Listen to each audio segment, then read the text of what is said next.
Welcome everyone to a new webinar by the Institute of Latin American Studies at Columbia University. I am Vicky Murillo, the director of the Institute, and I am thrilled to welcome you to this webinar on COVID. This series is COVID-19 in Latin America, and today we will talk about crime, state weakness, and criminal governance. This is joined with the Santiago and Rio Global Centers of Colombia, and is part of our efforts at focuses on the effects of COVID-19 in the region, which include other webinars, podcasts, and a website with relevant information. We have just posted a summary of all the policy responses to COVID-19 across the region, as well as the consequence on education and access to remote education across the region. I invite you all to visit it at ilas.columbia.edu.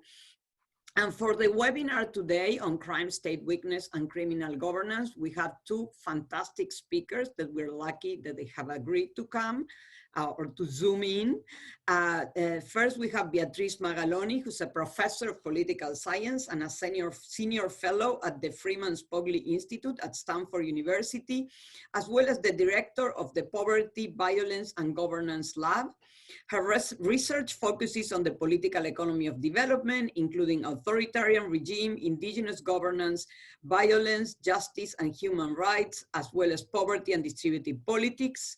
Her more recent book is The Determinantes do Uso da Força Policial no Rio de Janeiro with Ignacio Cano, and she's working now on a new book entitled Gangs, Mafias, and the State, Criminal Governance and Police Violence in Rio de Janeiro, with Edgar Franco and Vanessa Melo. We also have with us Eduardo Moncada, who's an assistant professor of political science at Barnard College, to whom I have done an episode in my podcast. I invite you all to hear. His research focuses on the political factors shaping the dynamics and consequence of violence.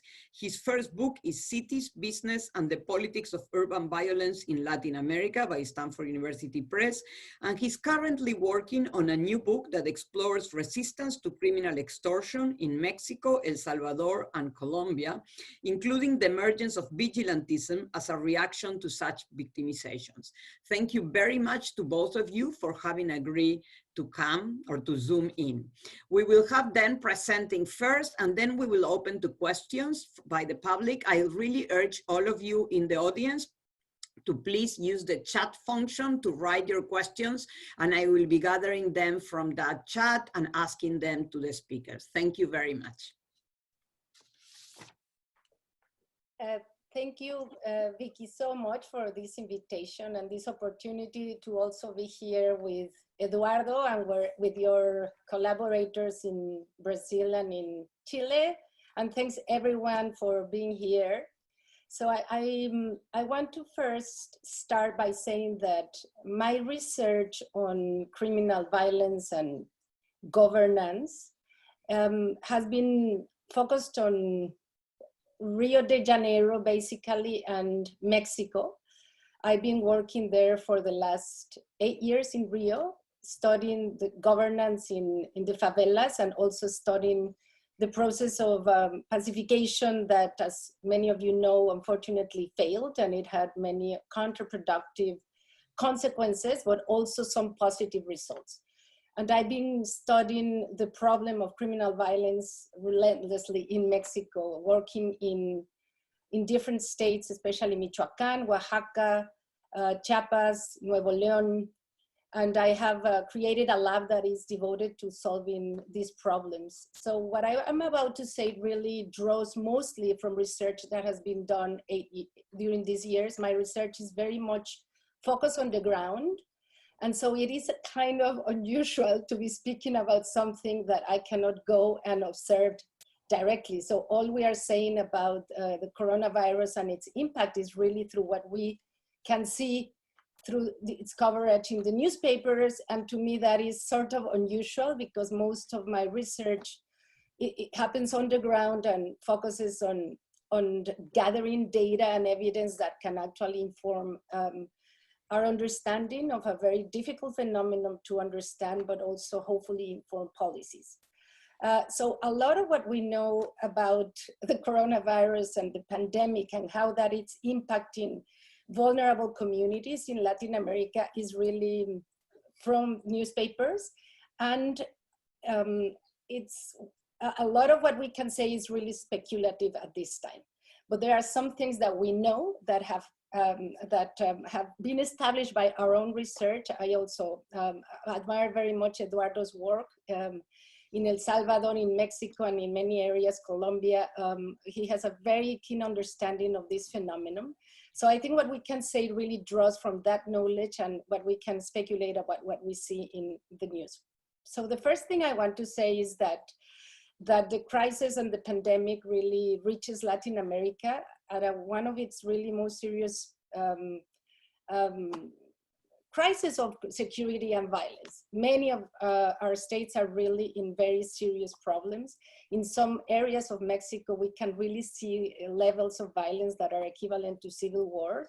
And it's not only the levels of violence, but the territorial control is really missing. The state doesn't have territorial control in many, many territories. And there are so many criminal groups fighting for control of these areas. The coronavirus is now hitting our countries under these conditions. And once again, the way that things look is that the state has abandoned its poor population, not only to criminal rule, but to fend for themselves. Have abandoned the poor in a very fragile situation in which often criminal rulers seem to be more in touch with the communities than state actors. And so that is really what has, I think, gained attention in the media. We've heard stories in Mexico, in many areas, in Tamaulipas, in Jalisco, in San Luis Potosí, in Veracruz, of narcos and criminal groups that have come out to offer food and help to communities.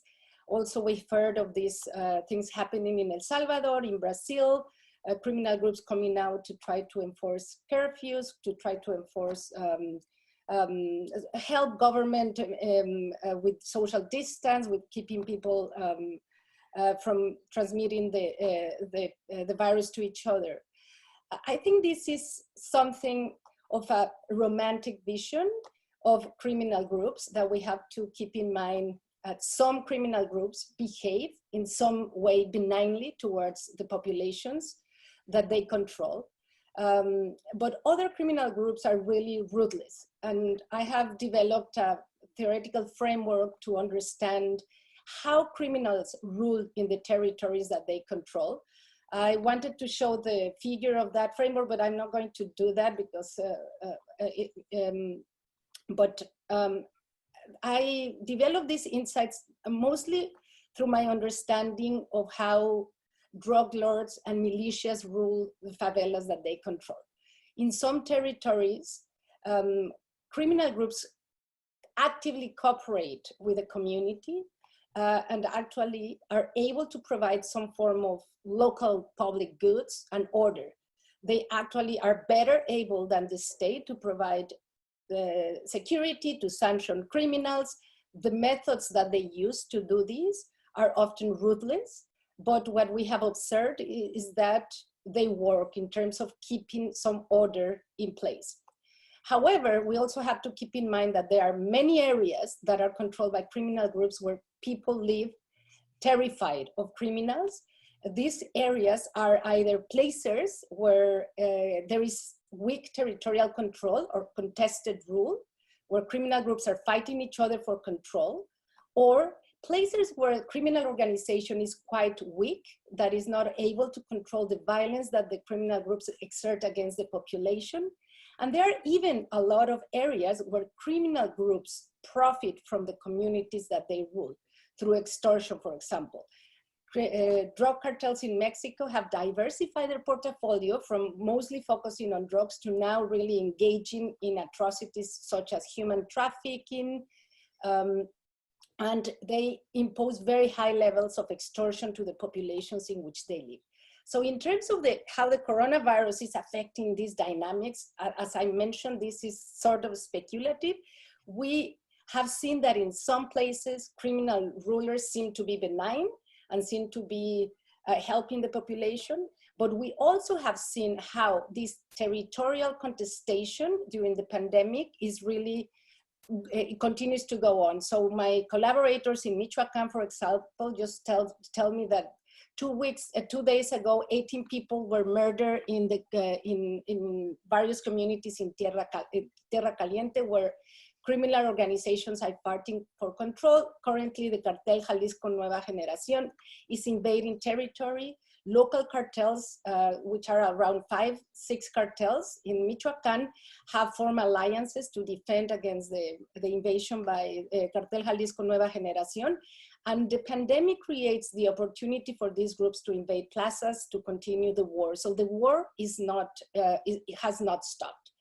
And this is something very important to emphasize. I was in Michoacan conducting field work during the fall, and I was really left with a broken heart, seeing how the territory is really in a war zone. There is, as I mentioned, no territorial control. The Guardia Nacional with Andrés Manuel López Obrador had no presence in the state. So basically populations were claiming and really imploring the government to send some security. These areas are so this romanticism of the sort of benign criminal rulers has to be really tempered by the fact that there are many populations that are really suffering a lot from the presence of criminal groups. So what we can really say about what is going on, it's unfortunately speculative, but I think that there is, in my opinion, a very serious risk that violence is going to increase as a result of the pandemic. Maybe not necessarily in the short run, but in the medium and long run, because of the very sharp economic consequences that this is going to have. And here again, I want to go back to the question about the state.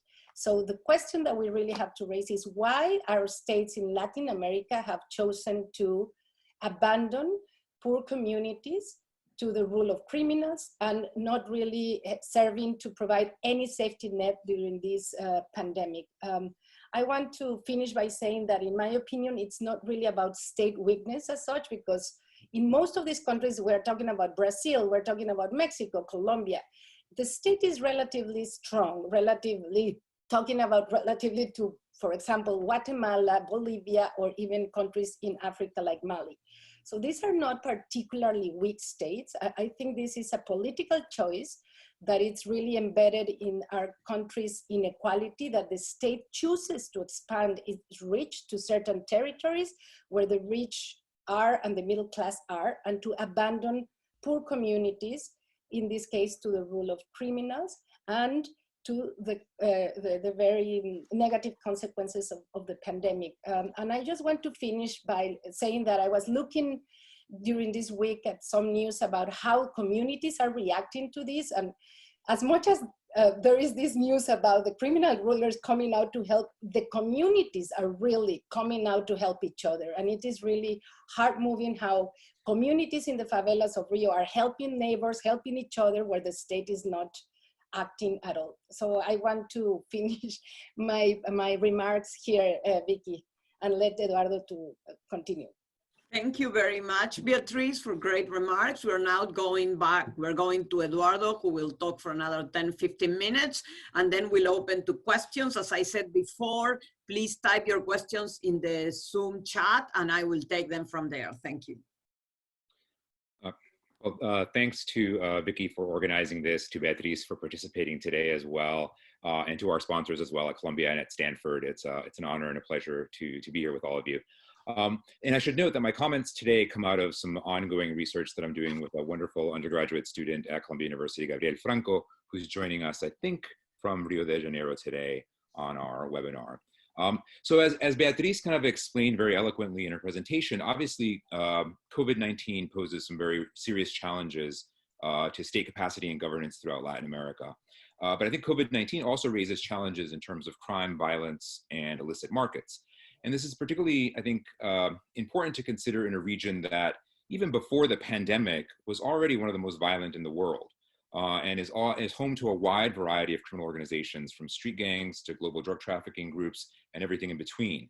So what I want to do is kind of briefly share Also, to sort of stress Beatriz's point, some very speculative thoughts about the effects of the pandemic on these things, but also to kind of situate these in the kind of broader issues of criminal governance in the region. Criminal groups, like states, are being challenged in how they govern territory and the populations and economies within them. And so I want to consider how the pandemic could also prompt either perhaps continuity or change in criminal governance, specifically in the relationships between states, criminals, and communities.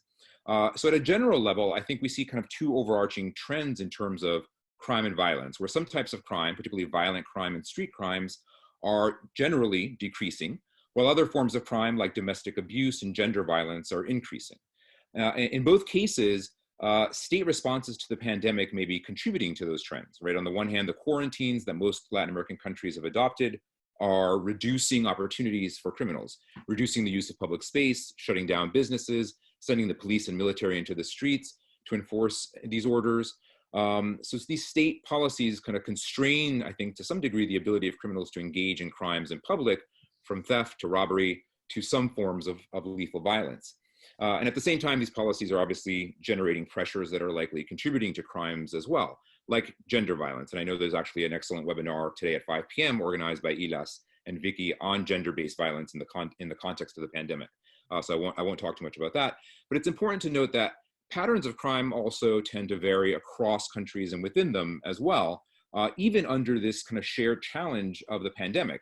So even if we just look at homicides, we would expect kind of a uniform drop, right, under the pandemic, all things being equal. But instead, we see variation across countries. In Colombia, for example, the absolute number of homicides dropped nearly 30% in the month of March 2020 compared to March of 2019. But in Mexico, the picture is very different, kind of echoing what Beatriz is talking about and what she saw as well. March 2020 was actually one of the more violent months on record, with 3,000 intentional homicides, compared to about 2,800 in March of last year. And even there's also variation within the country as well, where parts of the uptick in violence in March, even under official quarantine, are being driven by a handful of states like Michoacan, like Colima, and others. And there are other examples of sort of puzzling variation across time under COVID-19 as well. So in El Salvador, for example, where I've done some work, after a period of general decline in homicide rates during the month of March, as the government took some very vigorous steps against the virus, just this past weekend, between Friday and Monday, over 70 people were killed across those 4 days alone. So this suggests that the effects of the pandemic on crime and violence are far from homogeneous, right? Instead, they vary. And so one thing I think we need to study and research is why we see this variation. And there are likely lots of very different reasons. But one I want to turn to is sort of strategies of criminal groups in response to these pandemics. And one strategy that's captured media attention and that Beatriz mentioned in her comments is these last few weeks, seeing criminal organizations get involved in on-the-ground responses to the pandemic, right? So some of these news stories show criminal groups stepping in and enforcing the quarantine policies established by states, so actually enforcing part of the law. We also see media coverage of criminal groups providing community with basic goods and services. One story that circulated around the world is the daughter of Joaquin El Chapo Guzman, the former leader of the Sinaloa drug cartel, putting together packages of food and other basic necessities for distribution in Guadalajara with images of her father branded onto the boxes. So how do we understand that, right? It would kind of seem to run against the kind of conventional notion of criminal organizations as always predatory and always violent. So why would we see images and stories like these where criminals are enforcing some state laws and seemingly helping some communities? So on the one hand, we need to interpret those types of stories, I think, with caution, because we don't know the scope and the depth of those activities, right? In other words, the very fact that criminal groups are allowing these images to be taken of them or are purposefully distributing them suggests that they're trying to use this somewhat strategically, right? So the images may or may not capture something substantive, because there's lots of unknowns here. You know, which populations and which territories are getting these goods and services and which aren't? How much does providing some boxes of food actually cost a global drug cartel in terms of money, time, and other resources? So we need a lot more data and research on this to be able to make sense of it. But I think we also need to situate these types of images in broader patterns of criminal governance, right? And by criminal governance, I'm talking here about sort of the regulation of aspects of political, social, and economic life within a territory that's controlled by a criminal group. And doing that, I think, is important because it shows that criminal governance is not something new or that just emerged with the pandemic. which can be one of the takeaways from the current coverage of these occurrences.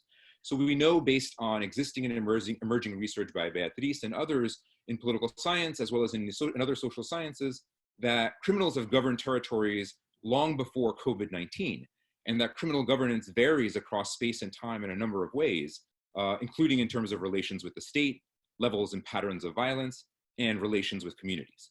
So I think it's useful to ask whether this, what we're seeing now, anecdotally to some degree, represents continuity or change in sort of broader pre-existing logics of criminal governance in Latin America. And so if we think about how this might represent continuity for some criminal groups, I think we can think about how these actions might align with different dimensions of criminal governance, right? All of which are geared toward enabling these criminal groups to sustain territorial control to run these illicit markets. So for example, in terms of a social dimension, these types of actions, I think, align with the need for criminals to obtain some degree of support from civilians, right? We know that armed actors need at least obedience to be able to govern.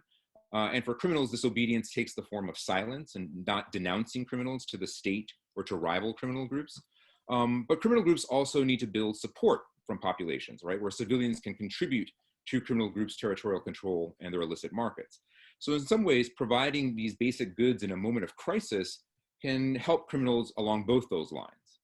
In terms of an economic dimension, being benevolent, I think, in the short term can produce payoffs in the long term for many of these criminal groups. Many organizations rely heavily on extortion of businesses and populations to generate revenue, but it becomes a lot more difficult to informally tax when people aren't working and earning money and businesses are closed. So providing some basic goods may be a way for criminals to help maintain the long-term productivity of these businesses and these populations, so that if and once things go back to normal, criminal groups can also go back to extracting rents from the population. And finally, I think there's an important political dimension to this as well. This type of sort of benevolent image can generate some support for criminal groups that can translate into power vis-a-vis states on the one hand. So for example, in El Salvador, there's some speculation that gangs that are enforcing quarantines, handing out basic goods, are trying to show the national government that they have territorial control on the one hand, and some social support on the other hand, so that the government will have to negotiate with the gangs, right? But it's also political insofar as the public show of territorial control, having that image emerge, sends a signal, could send a signal to rival criminal groups that this territory is not up for grabs as well. That said, how might criminal governance then, how might we think about criminal governance changing under COVID-19 and sort of the broader shifts that COVID-19 is bringing? On the one hand, it's already clear that Latin America is going to undergo a very severe economic contraction due to the pandemic. So this means more inequality in the region, which is shown to contribute to crime. But economic precarity also opens up opportunities for criminal actors to prey on vulnerable populations. So for example, there's already evidence in parts of Colombia that criminal groups are stepping up the provision of high interest loans known as gota a gota, using cell phones and electronic wire transfers, and transferring these funds to populations that have been unable to work, that lack savings, that lack access to formal credit under the quarantine. At the same time, the decrease in global illicit flows of trade and people, I think, are also constraining the drug economy, because groups can't obtain basic precursor chemicals from China, where they normally get them. And they're also unable to move drugs across borders, given the reduced trade flows across countries, which is how most drugs get transported internationally. We might also see criminal groups begin to diversify, to take advantage of scarcity in some markets, including things like medical supplies. There's already evidence of black markets emerging in Cuba and parts of Central America to supply masks and other protective medical equipment amidst scarcity. And I think it's important to underscore that we also need to start thinking about what happens to crime as governments in the region increase their reliance on the police and the military to enforce quarantines and more broadly to regulate sort of everyday behaviors. I think this has implications for criminal groups on the one hand and their ability to engage in crime and to run illicit markets, but more broadly also for human rights and democracy in the region. And finally, I would end by also noting that in the time that I have left, if we think outside of Latin America to think about how criminal organizations comparatively have dealt with things like pandemics and viruses in contexts where there's scarce resources and healthcare systems that are strained, we can look, for example, to one interesting example in 2014 in the Ebola crisis in Sierra Leone and in the city of Freetown. There is a variety of interesting case study materials that show that the World Health Organization, in order to make inroads into some of the more informal, remote informal settlements where there was large distrust of the state and distrust of the police, which sounds familiar to those of us who study these contexts in Latin America. In those contexts, the World Health Organization actually had to negotiate with criminal groups, criminal gangs in these informal settlements, A, to be able to access these territories, but then B, to be able to gain trust from communities and to be able to engage in campaigns around awareness of how to prevent the spread of Ebola.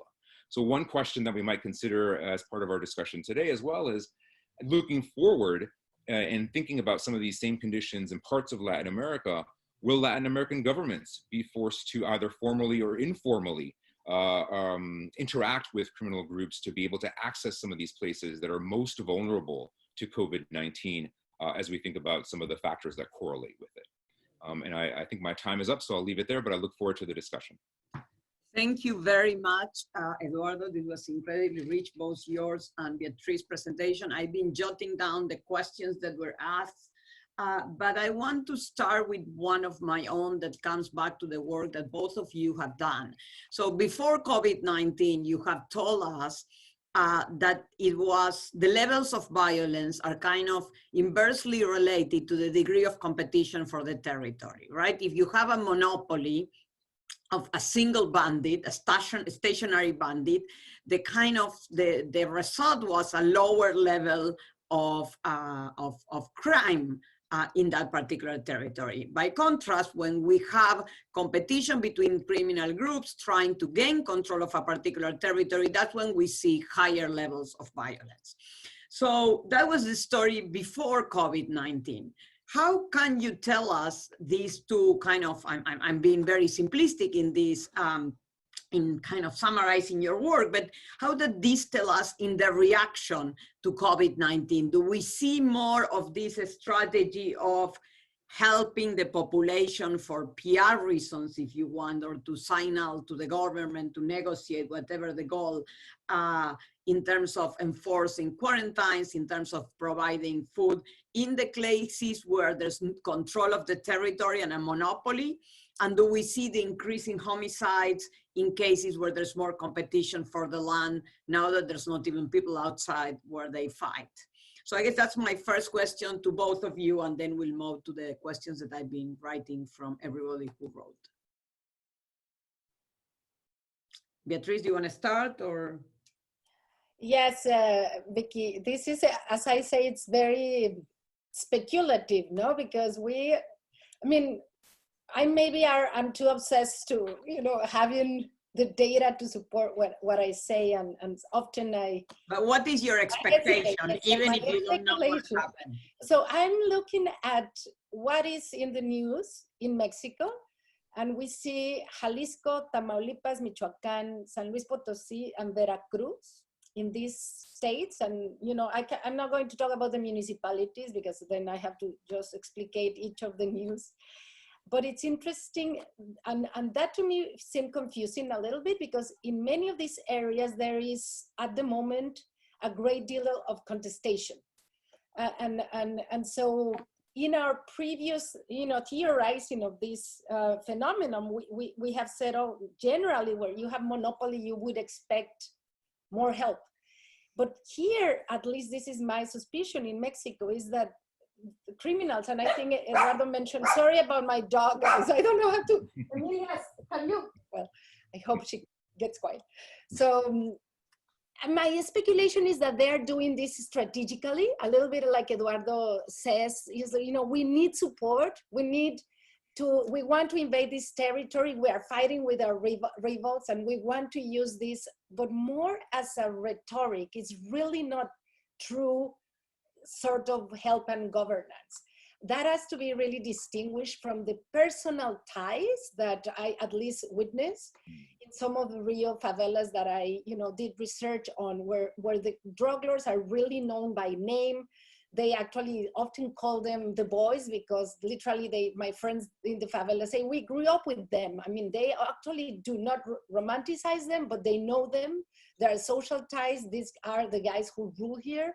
Mexico at the moment, I see increasingly levels of contestation. During the last 2-3 years, the Cartel Jalisco Nueva Generación has been expanding all over the territory. The Zetas have sort of not disappear, but really grow smaller and smaller.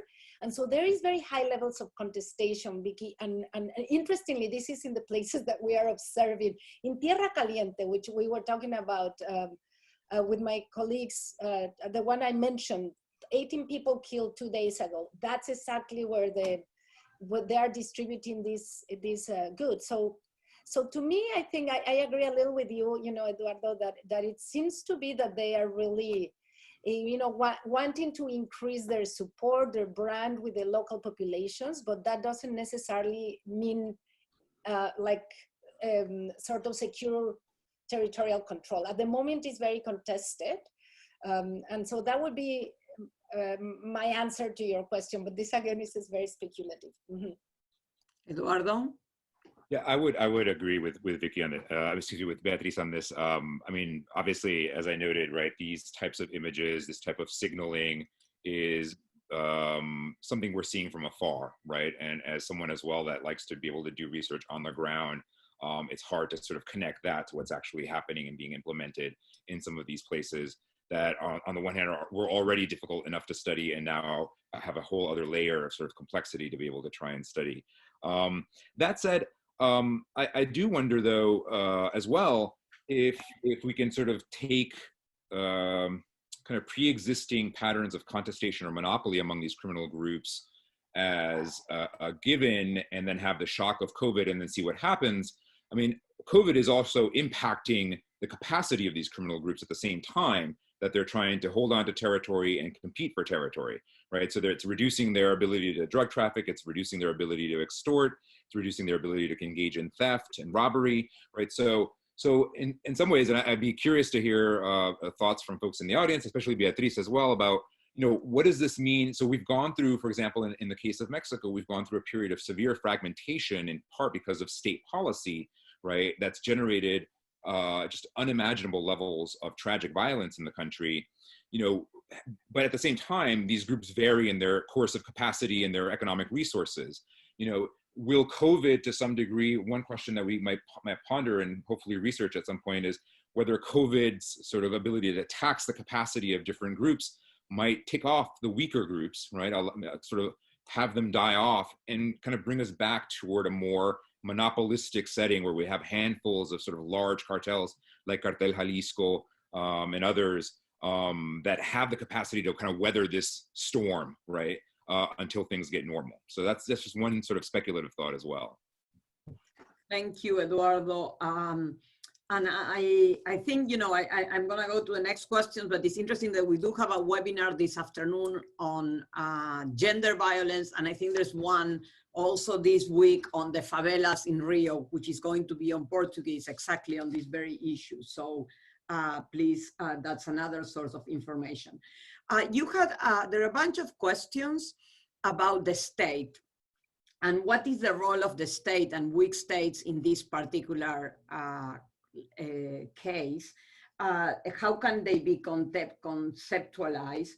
In fact, when Beatriz was talking about the state making the choice not to enforce in certain areas and to enforce in other areas, that's very common across the region, not just in the area of crime. And, some people had conceptualized this as standoffish states or indifferent states that are only go where, they use their scarce resources where they've been pushed for.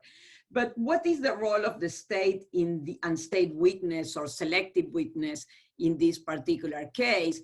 And what brings the state to the choice of decided enforce in one case, but not in the other? I think certain countries seem much more at loss. However, I think El Salvador and Mexico are different cases in terms of state power. But even so, how do you invest your enforcement resources, whatever your level of state capacity? So do you want to start the other way around, Eduardo first and then Beatriz? Sure. So this is a great question. I think I mean, on the one hand, you can I think this notion that the state selectively enforces is obviously true. And we've seen much research that sort of highlights this and shows this for a variety of different policy areas, not just crime, as Vicky said. At the same time, I wonder if there's something particular about the current situation, right? So if we think about sort of the territorial boundaries or the informal territorial boundaries of criminal groups, if we think about sort of informal settlements, slum areas and others where crime tends to be concentrated, right? The state can to some degree vis-a-vis the middle class and the elites sort of argue that if it's concentrated there, right, we have nothing else to worry about in terms of the middle class and the elites being impacted by this physically, right? I'm not sure the same holds for COVID-19, right? If you have sort of the virus doesn't necessarily respect those same invisible borders.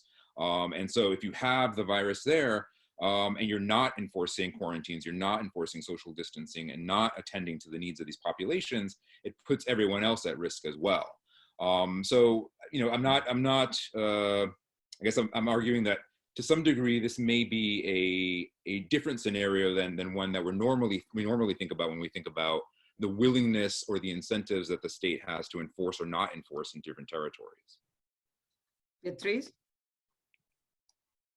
So, yeah, I mean, I insisted a lot that it's not really weakness because we tend to, you know, we see that favelas are the clearest example.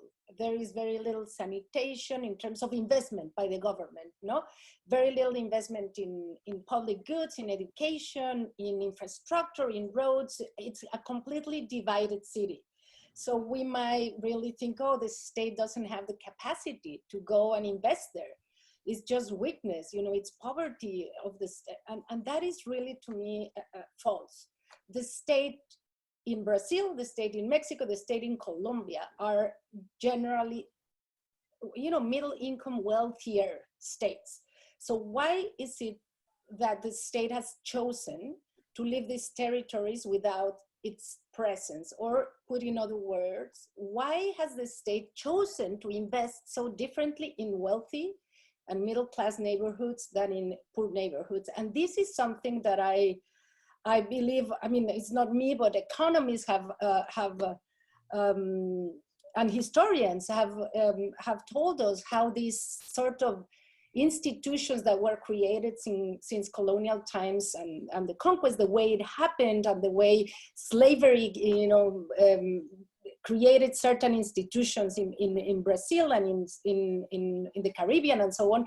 These institutions, we are still struggling with these long-term consequences of the institution. So I really want to emphasize that it's a choice. And in this choice, the state really doesn't feel equally accountable to the poor. So somebody asked, what type of institutions are we, you know, are we really needed here?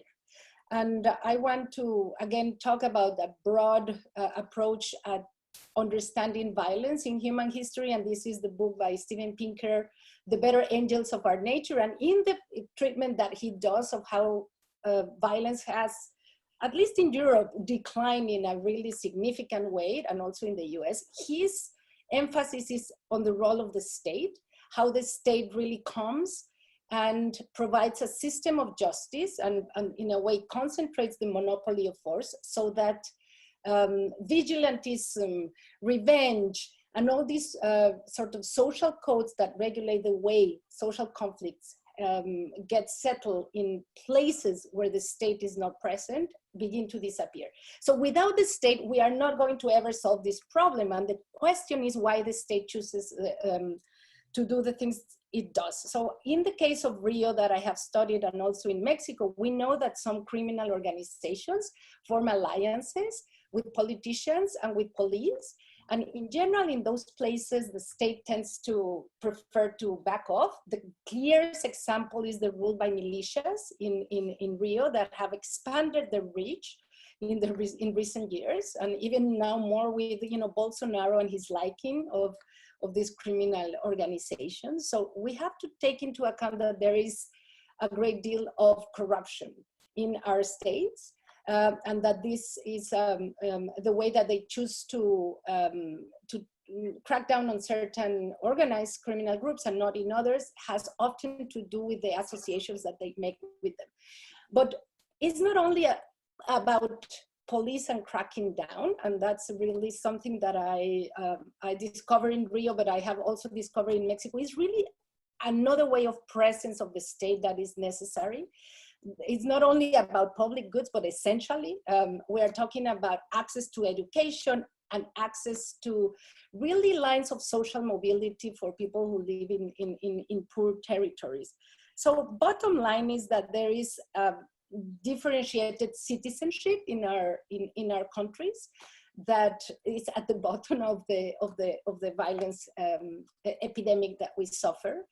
And somebody asked here in the chat, is it really only about police? Of course not, because at least that's what I discovered in understanding the impacts of the UPPs, the pacifying police units in Rio, is that in many instances, looking at effects at the favela level, in many instances, bringing the police made things worse because police were experienced as very violent institution and incapable of enforcing order locally. Although in other instances, and we also demonstrate that in our recent paper, the police actually improve security. So the answer is not really only police. The answer is, in my opinion, and this is a very, very big picture, it's really about the quality of citizenship that the state in Latin America has not given in the same way to people who live in these sort of peripheral communities, in the periphery, poor communities. And so the way we can really revert that has to be through politics, has to be with the type of politicians that get elected and the type of priorities that these politicians really have. And unfortunately in Brazil right now with Bolsonaro, we don't see that as a possibility. And in Mexico with AMLO, I mean, I wish we did, because it's a great opportunity, a left-wing government for the first time in years, and we unfortunately haven't seen that type of action. He even removed Oportunidades, Progresa, the conditional cash transfer programs that were doing really a great deal to alleviate poverty. So that's my take on this. Okay, so let's move to the next question, which is quite related to something you say and to how we conceptualize the state in Latin America, which is always relative to society, right? The forces of the states are always relative to society. To get something done, the state needs cooperation of society, compliance of society. And so you have said that you've seen societies, civil society and communities coming up to deal with this, even when they were facing between the bad choices of having criminals on the one side and states that forgotten them on the other side. And this brings me to the work of Eduardo on vigilantism. So when the state is absent, these societies have moved to provide justice by their own means. So how is that you see, or you can speculate, given the lack of data, or maybe what your contacts tells you, what's going on in terms of societal responses vis-a-vis the two challenges, and in particular, those that were already organized as in the form of vigilante groups for Eduardo? So I don't know who wants to, do you want to start, Eduardo, since Beatriz just talked, and then? Sure. So that's a great question. Certainly, I think, and this is an important point that Beatriz had made, that we can't lose sight of sort of social actors and community-based organizations and their role in mobilizing to deal with the fallout from COVID, and trying to also make demands on state actors to respond, right? And particularly in these spaces where the state has opted not to. In terms of then of what I've been seeing, or what I've been hearing from contacts in the work that I've done in Michoacan in Mexico on self-defense groups, contacts that I have in the self-defense groups and people in the communities where these self-defense groups are still operating, they've been highlighting, again, anecdotally through WhatsApp chat groups and others, that these self-defense groups are not only still undertaking the role of providing justice and order in these communities to some degree, but are also imposing things like the quarantine, right? And are also regulating social behavior in some of these communities and taking it upon themselves to do these things in the absence or the perceived absence of the state's ability to do that, or decision not to do it in some of these places that are quite conflictive. So I think you're seeing, you know, the harnessing of these kind of pre-existing institutions, these pre-existing organizations, and applying them for one of the more pressing threats that these communities face right now, in this case being COVID-19 and the threat that it poses to these communities. And now, I think one question that comes out of that, or one of the many questions that I think comes out of that is, so what does that tell us about sort of the legitimacy of the state moving forward in these communities, right? When the actors that are taking it upon themselves to essentially enforce, you know, informally public health policy are armed groups that emerged on the one hand to deal with, again, the state's failure to provide order. What does that mean for the legitimacy of the state in these contexts? But then what does it mean for the legitimacy of these groups themselves, right? Is this another way to sort of solidify their position within these communities and their legitimacy to some degree vis-a-vis these communities? Thank you, Beatriz. Vicky, I have been studying indigenous governance for a while, and also working in Michoacan and Oaxaca.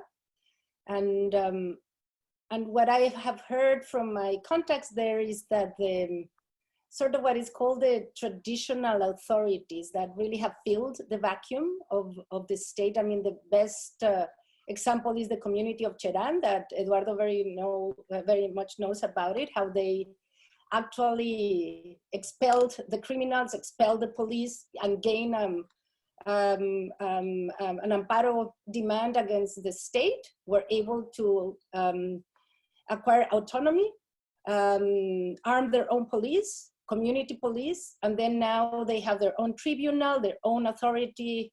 I was there in Michoacan collecting interviews, and then also in Oaxaca that has this very interesting trade in the constitution that allows indigenous communities that want to choose that form of rule to have autonomous. And interestingly, these, my friends tell me is that these are the authorities that are stepping in to enforce the quarantines, to really, many are, complaining that roads are being blocked because communities don't want the virus to go inside. So they're really stepping in to fill the vacuum, which they have been doing for years, in the way that they provide their own security, provide their own public goods at a great cost to their own men and women, because they have to provide money to fund these public goods, which the state should be doing. So definitely I see that as an advantage. Communities that have very high levels of cohesion and participation. And the same thing I'm witnessing in the videos that I've seen for some areas of Rio's favelas, no? In some places, the favelas are very tightly knit communities where there is very high levels of social capital. And we see those organizations, civil society, really playing the role of filling the gap. Obviously, this is the good parts. There are also the bad parts. So we might see, looting, which is starting to happen. And these are areas of our countries that, we're talking about criminal rule, someone is ruling. Well, we haven't really talked about all those areas where no one rules. Really there is like a land of no one. And those are really also things that we didn't talk about that, but we see looting, we see a lot of mugging in the streets. So that is something that, again, is speculation, but I think is going to happen if we observe massive unemployment and massive dislocation. And that's really not a very attractive scenario for the months to come. Yes, thank you, Beatriz. I have two questions that I think I'm going to ask you the two so that you can finish with them, since we have only 10 more minutes. So one of the questions is on the economy. So various people have asked about the economy. We all know the economic slowdown has started. The region was already in bad shape. It's going to be much worse. And so that's going to affect the criminal groups. Extortion, for once, is going to be a much less profitable business. So the first question is, how do you see this recession affecting criminal groups? And the second question that has been asked in different forms is about prisons. So prisons are overcrowded in the region. I mean, we just come through a prison revolt in Argentina that produced the liberation of prisoners. There is the case of El Salvador, where prisoners are extremely treated in a terrible way. We have seen these awful pictures coming out all over. So given the, how the role of the risk that COVID-19 poses to this overcrowded population, and the role that prisons have in, the way gangs operate in the region, what do you think are the consequences of this for criminal groups? So these are the two last questions, and you can take them both or one at a time. You have 10 minutes now for both of you, so 5 each. Beatriz, you want to start? Okay. So in terms of extortion, I know that Eduardo also focuses on this problem. I've written a paper on this on Mexico, and I continue to explore this problem. So we know that Mexican criminal organizations have diversified, and some of them towards extortion. So they not only traffic drugs, but they actually profit from populations, local populations. I was actually looking at some reports here of the type of things that they do. So even this story of a man who produced, iguanas, and the local drug lord asked for 8 iguanas each week, to get to his table, no? And even money for the length of your front walls in your house, that is charged a certain amount. The longer your house, the more you have to pay. So there is a very strong level of surveillance by the criminal groups of some local communities, because they profit from every type of economic activity. We also understand that given the autodefensas and what happened in Michoacan, criminal groups understand that this is a really dangerous form of behavior, that it's not long-term or sustaining equilibrium for them. And what I understand, and again, we need more data to support it, is that criminal groups started to shift behavior because they are afraid of the reaction of the local population. So one possibility is that with this pandemic, and then unfortunately its economic consequences, the groups might feel under more economic crunch and really intensify their extortion, which would be very, I think, dangerous for local communities. So that would be my speculation. And I would like to see what Eduardo has to say about that. And in terms of prisons, I think we have to ask David Shargar here, who I think is somewhere here, because he's the expert on this, and also Ben Lessing, who is writing a book on prisons and criminal governance. We know this is so critical, Vicky, because what we understand from the work of these two scholars that I just mentioned is that sometimes the core of the criminal organization is in prison. And a lot of what happens in these criminal organizations gets administered through prisons. And so the problem of overcrowding and the cruelty of imprisonment in our region has really, and I think we see this very clearly with the work by David, is not only humanitarily horrible, but intensifies the strength of the criminal organization. And I can only think that this pandemic is making things worse. And I'm not an expert on this topic, so I want to hear Eduardo what he has to say. And as I mentioned, David and Ben Lessing on this topic. Yes. Eduardo? Great, thanks. So I'm also not an expert on prisons, but I would also echo Beatriz's point, David Skarbek's work, Ben Lessing's work, and a few others. that are out there that are working on this. I think one of the interesting things, if we want to situate the prisons kind of in a broader discussion about state responses, right, to these criminal groups during this pandemic, is to think about sort of how is the state leveraging this moment, this kind of, if you want to call it a critical juncture where some of the constraints that are usually imposed on the state are loosening up a bit, how is it leveraging this moment to be able to deal with criminal groups both within prisons and outside of prisons? On the one hand, if you look at the news over the last few days in El Salvador, the president of El Salvador eliminated individual wings of cells that were segregated by gang, right? Which historically and which theoretically Skarbek and Lessing's work suggests that's how you bring about order in these prisons, but also order outside of the prisons as well, right? But by eliminating that and by showing some really depressing pictures of thousands of prisoners from different gangs sitting together, very close together and not engaging in social distancing, but being put together, one hypothesis or one question that emerges is, what happens when you start breaking down that prison order that's so central, right, to maintaining sort of different forms of order outside or beyond prison walls? When the state does that sort of invite a more sort of anarchic or more violent period of time in places like El Salvador? I think that's one hypothesis to think about.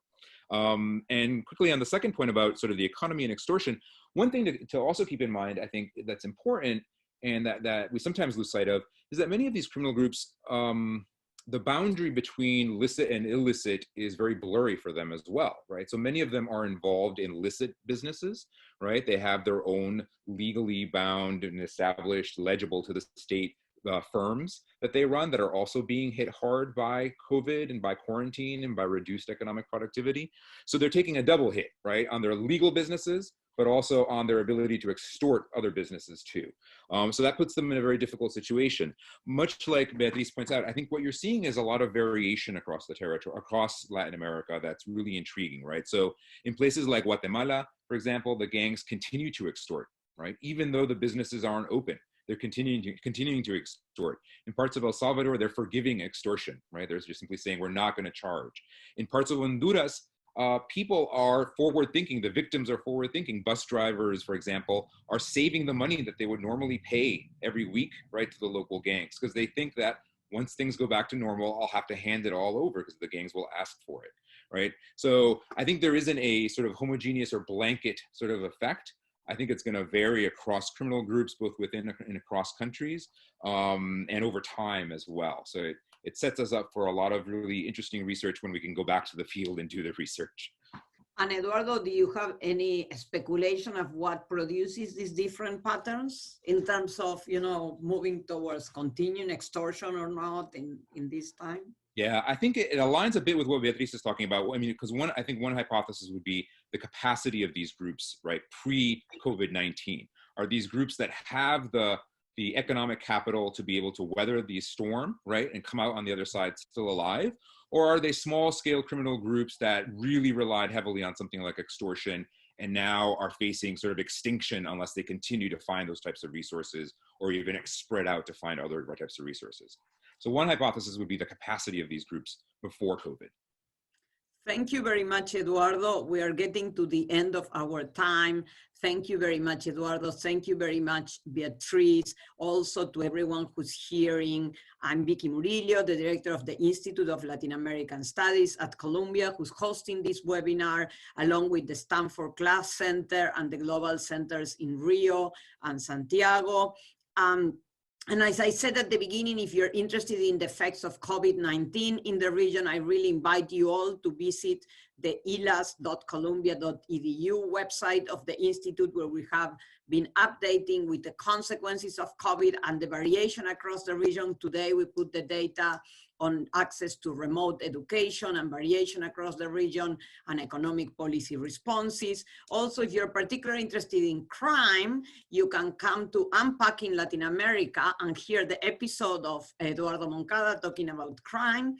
And I also want to thank you all. We will continue having these webinars starting of next week, and I hope to see you all again. Thanks again, Beatriz and Eduardo. Thank you very much. Thank you. Thank you so much, Vicky. Bye, Eduardo. Nice to see you, everyone. Thank you for being here. Take care, everyone. Bye.